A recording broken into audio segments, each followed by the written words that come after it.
Cách sống để lại phước đức cho con cháu vẫn làm cha mẹ cần nên biết. Như chúng ta đã biết, trong xã hội ngày nay, việc nuôi dạy con cái không chỉ là nhiệm vụ hàng ngày của cha mẹ, mà còn là hành trình mang tính tâm linh để xây dựng một gia đình hạnh phúc và đầy ý nghĩa. Thứ nhất là nuôi dạy con cái và giá trị hạnh phúc của gia đình. Trong cuộc sống, cha mẹ chính là nguồn cảm hứng và năng lượng tối thượng cho con cái. Họ không chỉ là những người giảng đường, mà còn là người thầy dạy về những giá trị tinh thần quý báu như lòng nhân ái, sự hào phóng và lòng biết ơn. Cha mẹ nên luôn hướng dẫn cho con cái trên con đường đúng đắn, rèn luyện cho họ một tinh thần cao quý, biết ơn cuộc sống và sẵn sàng giúp đỡ người khác. Khi làm như vậy, họ không chỉ giúp con cái thành công trong cuộc sống, mà còn tạo ra thế hệ đầy lòng nhân ái và hòa bình. Có câu nói như sau: hòa bình trong hạnh phúc, bước chân ra xã hội. Nghĩ là một gia đình hạnh phúc và đầy tình thương sẽ tạo ra những con người tốt lành và có ích cho xã hội. Cha mẹ là người khởi đầu của hòa bình và yêu thương trong gia đình, và từ đó những giá trị đó sẽ lan tỏa ra cộng đồng xung quanh. Xin mời quý Phật tử cùng nhau suy ngẫm và thực hành những lời Phật dạy này trong cuộc sống hàng ngày, để chúng ta có thể lan tỏa ánh sáng của lòng nhân ái và sự biết ơn đến với mọi người xung quanh.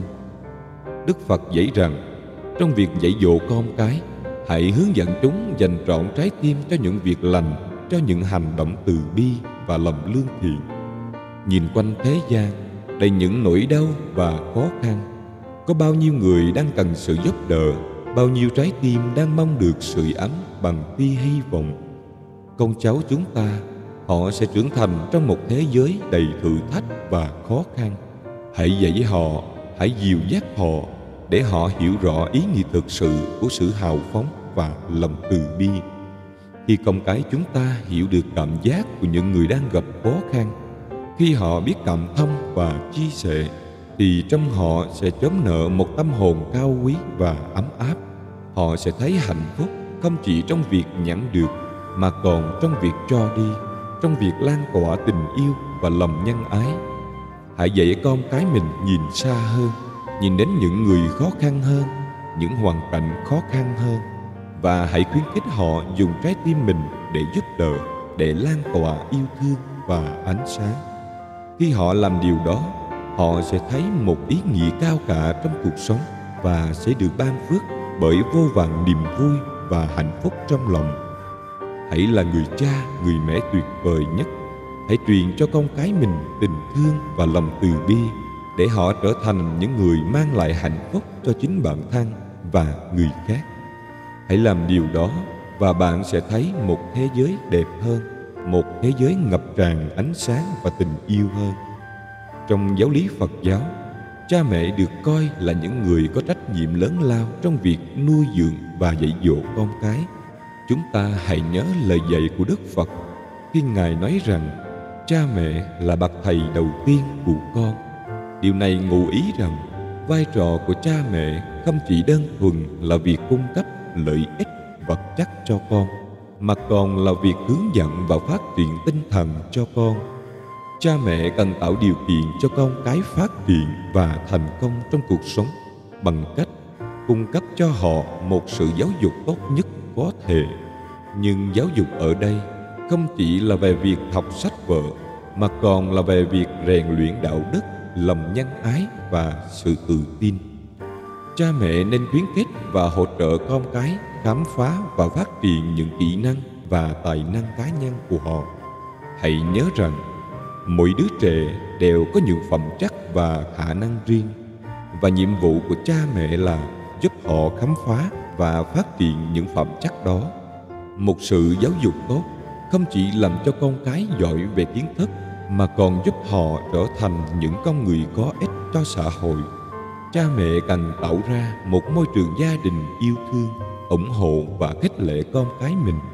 Hãy dành thời gian để lắng nghe và hiểu biết con cái, để họ cảm thấy được quý trọng và động viên trên con đường phát triển của mình.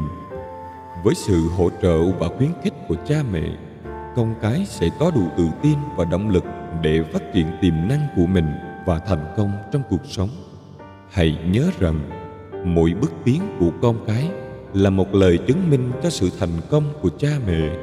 Hãy là nguồn động viên và nguồn cảm hứng cho con cái, để họ luôn biết rằng mình có thể vượt qua mọi khó khăn và đạt được mọi ước mơ. Như câu chuyện của Steve Jobs, người sáng lập Apple, đã kể lại rằng ông đã nhận được sự ủng hộ và khuyến khích mạnh mẽ từ bố mẹ trong việc khám phá sở thích công nghệ từ khi còn nhỏ. Sự hỗ trợ và khuyến khích từ gia đình đã giúp Jobs phát triển tài năng và tiềm năng của mình, dẫn đến thành công vĩ đại sau này trong sự nghiệp. Ngoài ra, các nghiên cứu về phát triển trẻ em cũng đã chứng minh rằng một môi trường gia đình ấm áp và hỗ trợ có ảnh hưởng rất lớn đến sự phát triển và thành công của trẻ. Các trẻ em được nuôi dưỡng trong một môi trường gia đình tích cực thường có khả năng xã hội, tinh thần và học tập tốt hơn, và có động lực cao hơn để theo đuổi mục tiêu của mình trong cuộc sống. Như Đức Phật đã dạy, tình yêu và quan tâm không nên dựa vào điều kiện.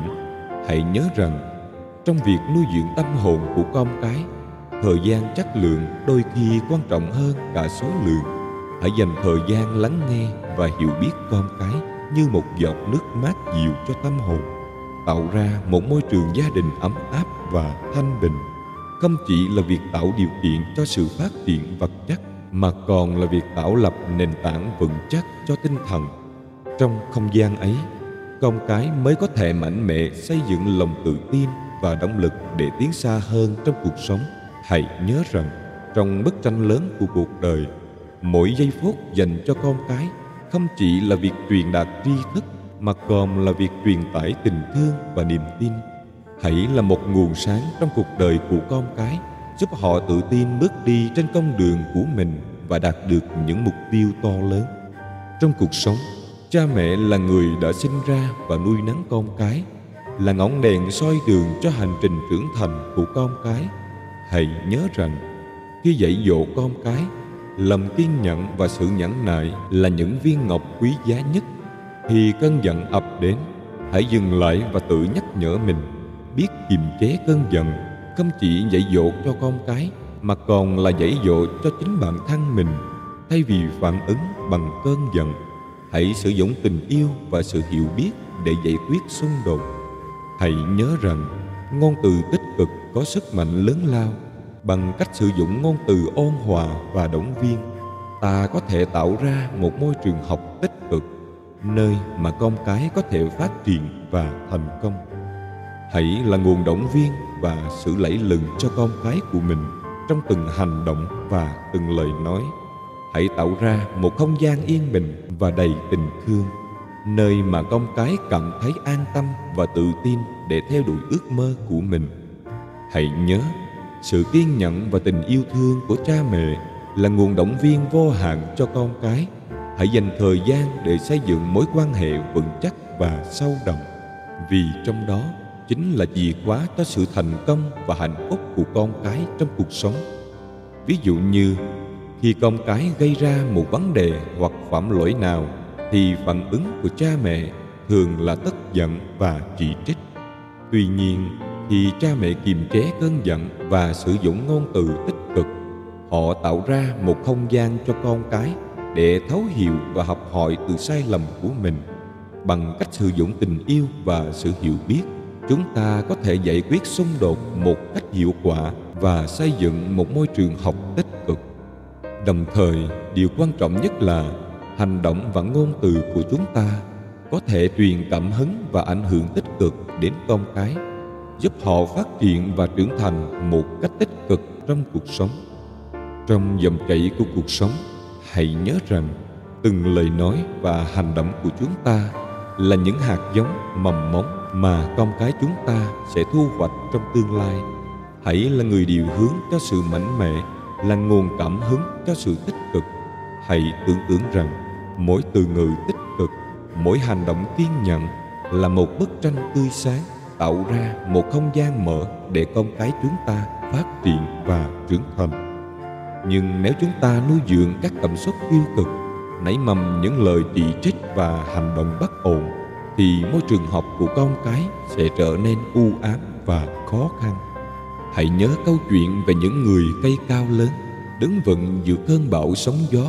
Những cây ấy mà không bao giờ gặp phải cơn bão, nhưng chúng tồn tại vững chắc bởi hành động của chúng trong suốt thời gian bình yên. Chúng đã tích lũy sức mạnh từ sự kiên nhẫn, từ việc duy trì tâm trạng bình tĩnh và thanh bình ngay cả khi gió mạnh vẫn thổi. Vì vậy, hãy là người cây cao lớn trong vườn của con cái. Hãy trở thành nguồn động viên, sự ổn định và lẽ sống mà họ có thể nương tựa. Hãy thực hành kiên nhẫn và duy trì tâm trạng bình tĩnh, vì chỉ từ đó, một môi trường học tích cực mới thực sự có thể nảy sinh và phát triển. Trong lòng của mỗi người, từng hạt cát đều là một điều quý giá, và cha mẹ họ là những người lướt qua sa mạc cuộc đời của con cái, chăm sóc từng hạt cát một để tạo nên một bãi biển bình yên và hạnh phúc. Cha mẹ ơi, hãy là ngọn đèn soi sáng con đường của con cái, không chỉ bằng những lời dạy bảo mà còn bằng chính sự hiện diện và hành động của mình. Hãy là gương mặt của đạo đức và kiên nhẫn để con cái có thể học hỏi và lớn lên trong một môi trường lành mạnh và tích cực. Thấu hiểu rằng cuộc sống không phải lúc nào cũng êm đềm như biển cả vào buổi sáng. Đôi khi sóng biển đến, và trong những thời khắc ấy, kiên nhẫn là nguồn động lực lớn nhất.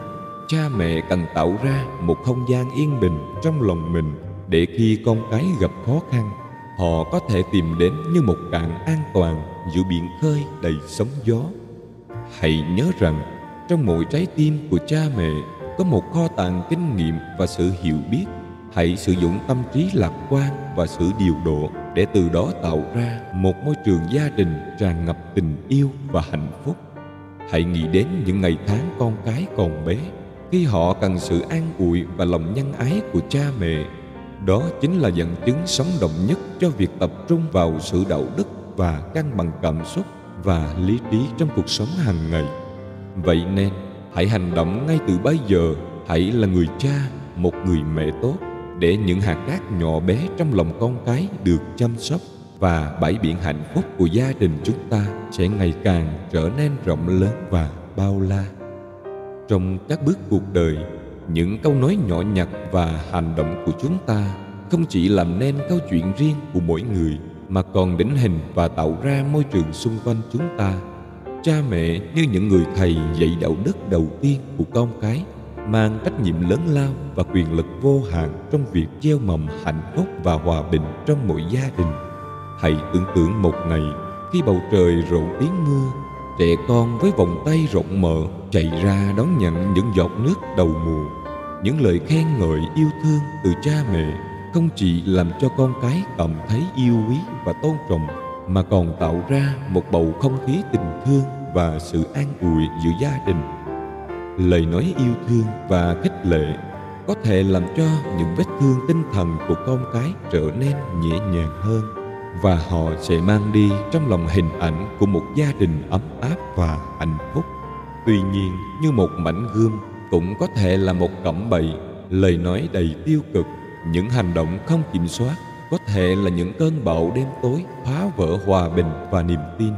Có lẽ những lời trách móc, phê phán hay sự khinh miệt đã từng cắt đứt một đoạn kết trong cuộc sống, tạo ra những khoảnh khắc đau buồn và mất mát không thể nào xoa dịu. Nhưng không phải lúc nào cũng muộn màng, bởi vì trong mỗi khoảnh khắc đau buồn cũng có thể là cơ hội để học hỏi và thay đổi. Cha mẹ hãy nhớ rằng mỗi lời nói và hành động của chúng ta đều là cơ hội để tạo ra một hiệu ứng sống trong cuộc sống của con cái. Mỗi câu từ tích cực, mỗi cử chỉ quan tâm và chia sẻ là một mảnh ghép quý giá, tạo nên bức tranh hạnh phúc và bình yên cho gia đình. Vậy nên, hãy để những lời nói và hành động của chúng ta là nguồn động viên và sức mạnh cho những người xung quanh. Hãy trao đi tình thương và sự khích lệ mỗi ngày, để những hạt giống của lòng tốt và sự hiểu biết lan tỏa khắp mọi nơi. Hãy làm cho thế giới trở nên tươi sáng hơn bằng cách mang lại niềm vui và hy vọng cho những người xung quanh. Bởi vì những lời nói tích cực có thể làm dịu đi cảm giác đau khổ và nâng cao tinh thần của mỗi người. Trong hành trình của cha mẹ, hạnh phúc và thành công của con cái không chỉ phụ thuộc vào những lời dạy dỗ hay môi trường học tập, mà còn phụ thuộc vào tâm trạng của chính cha mẹ. Hãy nhớ rằng, như ngọn nến phát sáng chỉ khi được nạp đầy dầu, tâm trí của cha mẹ cũng cần được chăm sóc và nạp năng lượng. Khi cha mẹ kiểm soát được cảm xúc của mình, thực hành hơi thở sâu và dành thời gian cho sự nghỉ ngơi, họ đang tạo ra một nguồn năng lượng tích cực, một tâm trạng bình tĩnh và thanh thản. Đây không chỉ là một lợi ích cho xã hội tinh thần của cha mẹ, mà còn là một cách để họ truyền cảm hứng và tạo ra một môi trường gia đình yên bình, tích cực cho con cái. Hãy tưởng tượng khi cha mẹ đứng trước con cái, không phải với ánh mắt căng thẳng và tâm trạng bất ổn, mà là với tâm hồn bình an và niềm tin vững vàng. Đó chính là dẫn chứng rõ ràng nhất cho sức mạnh của việc kiểm soát cảm xúc và thực hành hơi thở sâu. Qua việc thực hành và trải nghiệm, cha mẹ sẽ nhận ra rằng khi họ có thể duy trì tâm trạng bình tĩnh và thanh bình, họ sẽ dễ dàng hơn trong việc giáo dục và hướng dẫn con cái. Đồng thời con cái cũng sẽ hấp thụ và học hỏi từ môi trường gia đình tích cực mà cha mẹ đã tạo ra. Hãy để tâm trạng của bạn là ngọn đèn sáng soi đường cho con cái đi đến tương lai rạng ngời. Hãy dành thời gian cho bản thân để có thể truyền cảm hứng và yêu thương không điều kiện cho con cái của mình. Trong quá trình nuôi dạy con cái, đôi khi xung đột có thể nảy sinh như một thử thách không tránh khỏi. Tuy nhiên, Đức Phật đã dạy chúng ta rằng sự giải quyết xung đột không chỉ là việc tìm ra một lời giải pháp, mà còn là cơ hội để xây dựng sự tôn trọng và niềm tin trong gia đình. Hãy lắng nghe con cái của mình như chúng ta lắng nghe tiếng của dòng nước trong suối êm đềm, hiểu rõ quan điểm của họ như chúng ta hiểu rõ những hạt cát nhỏ trên bờ biển. Bằng cách này, chúng ta có thể tạo ra một môi trường học thuận lợi, nơi mà mọi sự tôn trọng và niềm tin được gieo trồng và phát triển. Như một ví dụ, hãy nhớ đến câu chuyện của một vị vua đã từng đối mặt với một tranh chấp giữa hai người dân. Thay vì ra một quyết định một mình, vua đã lắng nghe cả hai bên và tìm ra một phương án công bằng mà cả hai đều đồng ý. Kết quả là sự tôn trọng và niềm tin trong cộng đồng đã được củng cố.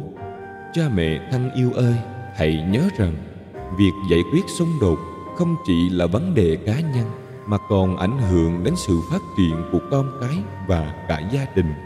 Hãy dùng sự lắng nghe và sự hiểu biết để xây dựng một môi trường gia đình hạnh phúc và bền vững.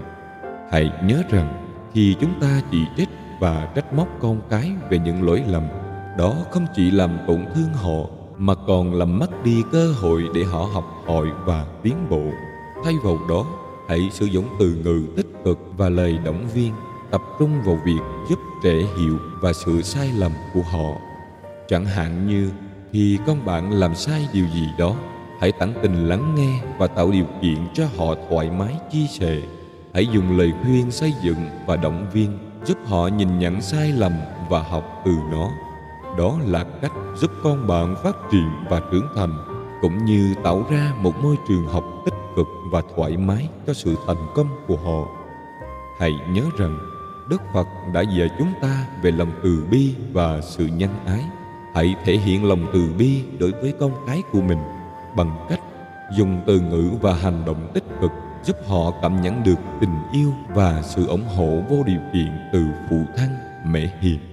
Chỉ khi có tình thương và sự hiểu biết, con cái mới có thể tự tin bước vào cuộc sống và vươn lên đỉnh cao của thành công và hạnh phúc. Hãy là nguồn động viên và định hướng tích cực cho con cái, và họ sẽ biến mọi thách thức thành cơ hội, mọi sai lầm thành bài học, và mọi giấc mơ thành hiện thực. Chúng ta là nguồn sáng soi đường cho con cái, và bằng cách này chúng ta cũng đang giúp dẫn dắt họ đến hạnh phúc và an lạc trong cuộc sống. Cha mẹ nên nghĩ về những người bạn, người thân và những người xung quanh. Ai cũng có những ước mơ và khát vọng riêng. Chúng ta không nên ganh tị với thành công hay may mắn của ai đó, mà hãy ngưỡng mộ và học hỏi từ họ. Bởi sự ngưỡng mộ sẽ đem lại cho chúng ta sự tiến bộ và cảm hứng, giúp chúng ta trưởng thành phiên bản tốt nhất của chính mình. Hãy là nguồn động viên và sự hỗ trợ cho nhau, không để tâm trí bị chi phối bởi sự ghen tị, vì ghen tị chỉ mang lại sự đau khổ và mất mát. Còn lòng hào phóng và sự ngưỡng mộ sẽ mở ra cánh cửa của hạnh phúc và thành công không ngừng. Hãy là những người cha mẹ mẫu mực, mang đến cho con cái những giá trị đích thực của cuộc sống, và đặc biệt là lòng hào phóng và sự ngưỡng mộ. Với lòng hào phóng và sự ngưỡng mộ ấy, chúng ta có thể xây dựng một cộng đồng yêu thương và hòa bình, nơi mà mỗi người cùng nhau phát triển và đầy hạnh phúc. Trong lời dạy của Đức Phật, việc chú ý đến những khao khát của mình và tránh rơi vào bẫy của tham lam là một nguyên tắc cực kỳ quan trọng trong cuộc sống. Hãy suy nghĩ về một bức tranh rực rỡ về một người cha, một người mẹ đầy yêu thương và tận tụy, đang theo dõi ánh sáng của khao khát của mình, nhưng không nhận ra rằng ánh sáng ấy cũng có thể dẫn đến bóng tối. Hãy tưởng tượng rằng họ dày công làm việc, cố gắng kiếm thêm tiền để cung cấp cho gia đình một cuộc sống thoải mái hơn. Nhưng mỗi giọt mồ hôi, mỗi giây phút họ hy sinh đều đổi lại là một lớp vỏ hình hài, bao phủ lấy tâm hồn và làm mờ đi cái tinh thần ban đầu. Khao khát tiền bạc không ngừng tăng lên, nhưng hạnh phúc và hài lòng lại trở nên xa xôi hơn, như một ngọn đèn dẫn lối mênh mông, nhưng không bao giờ đủ sáng để chiếu rọi bản thân. Chính trong những khoảnh khắc ấy, chúng ta cần nhớ đến lời dạy của Đức Phật như một tia sáng vượt qua màn đêm u tối. Chúng ta cần nhìn nhận và đánh giá lại những khao khát của mình, không để chúng trở thành cảnh ngạt thở trong lòng ta. Tham lam, dù là một ngọn lửa nhỏ, cũng có thể biến mất điều quý giá nhất trong cuộc sống, đó là sự bình an trong tâm hồn. Những người sống trong sự giàu có hoang phí và vô vọng, họ có tất cả vật chất nhưng lại mất đi ý nghĩa thực sự của cuộc sống.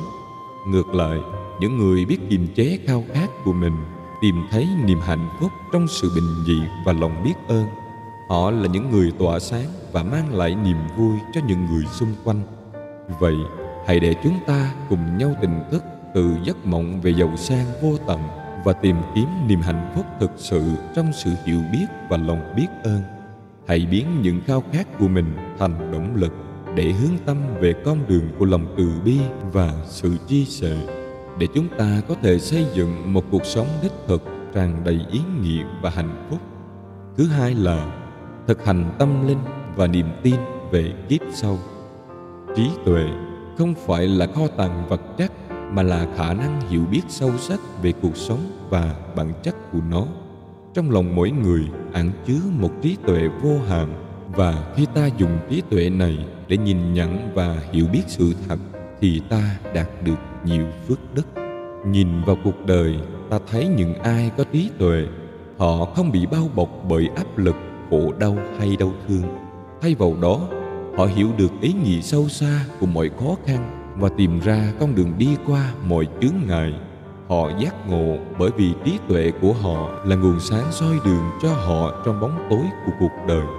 Trái lại, những ai không có đủ phước đức, họ bị cuốn vào vòng xoáy của khổ đau và thất vọng, bị mù quáng bởi những ảo tưởng và ham muốn vật chất. Họ không thể nhìn thấy cái gì đích thực và không thể giác ngộ. Họ bị kẹt trong vòng xoáy của tâm trí, không thể tìm thấy lối ra. Hãy nhìn vào những người thánh hiền và những vị sư phụ lớn. Họ không giàu có về tài sản vật chất, nhưng trí tuệ của họ là nguồn sức mạnh lớn lao. Bằng sự hiểu biết đúng đắn, họ vượt qua mọi thử thách và dẫn đường cho những người khác đi theo con đường của ánh sáng. Hãy dùng trí tuệ để chiếu sáng con đường của bạn, và bạn sẽ thấy rằng phước đức không phải là điều xa xỉ, mà là một trạng thái tâm linh có thể đạt được bởi ai cũng làm được nếu họ dám mở lòng và tìm kiếm sự hiểu biết. Trong những lời dạy của Đức Phật, có một nguyên tắc quan trọng nhất mà chúng ta nên tuân theo, đó là sự giác ngộ và hiểu biết đúng đắn. là điểm khác biệt giữa người có phước đức và người không có phước đức. Khi chúng ta giác ngộ, chúng ta không chỉ nhìn nhận được sự thật về cuộc sống, mà còn hiểu rõ về bản thân mình và về nguyên nhân của sự khổ đau trong thế giới này. Giác ngộ không chỉ là một trạng thái tâm linh, mà còn là một phần quan trọng của việc thoát khỏi chuỗi luân hồi sinh tử. Trong cuộc sống, chúng ta thường dành quá nhiều thời gian cho việc tích tụ tài sản và danh vọng, nhưng đều quên đi rằng mỗi ngày đều là một bước tiến gần hơn đến cái chết.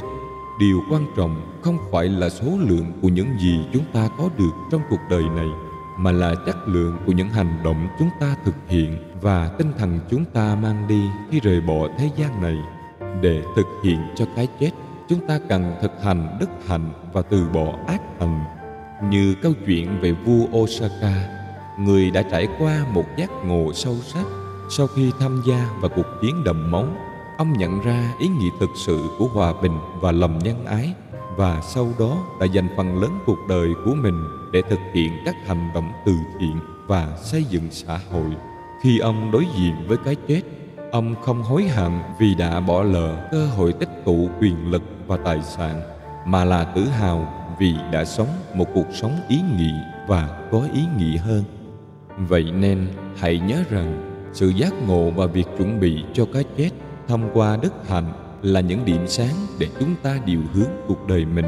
Hãy sống mỗi ngày với ý thức về sự tạm bợ của cuộc sống này và mục tiêu cao cả của việc trở thành một người có ý nghĩa và hạnh phúc. Trong cuộc đời này, chúng ta trải qua 3 đô lớn lao, đó là sinh, chắc mộng và cái chết. Mỗi giai đoạn này đều đóng vai trò quan trọng, là cột mốc đánh dấu sự tiến triển của linh hồn trên hành trình về nhà. Nhưng đặc biệt là 3 đô cái chết là thời điểm chúng ta cần tập trung và hiểu rõ hơn bao giờ hết. Khi chúng ta đối mặt với sự rời bỏ của thân xác, quan trọng nhất là buông bỏ mọi dính mắc, không gắn bó quá mức với thế giới vật chất. Chúng ta cần hướng tâm về thực hành Pháp, tìm kiếm sự thấu hiểu sâu sắc về bản chất thật sự của tồn tại. Trong những giây phút cuối cùng của cuộc đời, tu đam nhiều trở nên vô cùng quan trọng. Hãy an trụ trong thiền định để từ từ nhận ra ánh sáng tịnh quang tỏa ra từ tâm trí của chúng ta. Đó là ánh sáng của sự hiểu biết sâu sắc và giải thoát. Nhưng lạc quan không chỉ dừng lại ở đó. Tu đam nhiều không chỉ giúp chúng ta giải thoát, mà còn hợp nhất linh hồn với sự chói sáng tịnh quang, mang lại hạnh phúc vĩnh cửu.